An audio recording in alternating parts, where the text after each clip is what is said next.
Je viens de faire une séance de sport virtuelle. Pas si virtuelle que ça, parce que j'ai bien transpiré sur mon rameur. Alors, je vous explique tout de suite comment ça marche. Le produit s'appelle Holofit. En fait, c'est assez simple à utiliser parce que ça se présente comme dans une salle de sport normale.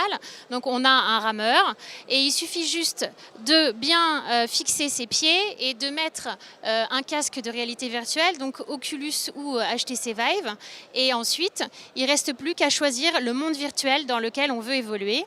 Alors, ça peut être des cascades tropicales, ça peut être un monde totalement imaginaire, où là, on a même en plus des petits jeux interactifs à utiliser. Donc, c'est une solution qui fait passer le temps beaucoup plus vite. Et on va voir tout de suite avec la start-up Holodia comment ça fonctionne. On utilise la réalité virtuelle pour permettre à l'utilisateur de se transporter dans des mondes différents, de parcourir les rivières tropicales et autres. Donc on récupère les données finalement de la machine de sport, que ce soit le rameur ou sur un vélo.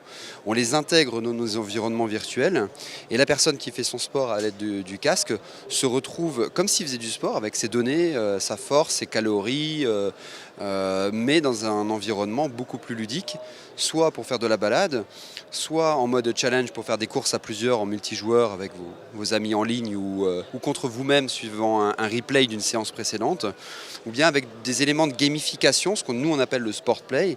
Donc ce sont des éléments qui vont vous permettre à vous rendre addict au sport. Comme certaines personnes sont addictes aux jeux vidéo, on reprend ces mêmes principes, mais pour le sport, pour permettre aux personnes d'avoir une réelle motivation et de respecter leur programme grâce aux éléments de jeu. Les salles de sport peuvent louer Holofit pour moins de 300 € par mois. Ça comprend à la fois les mises à jour et la maintenance.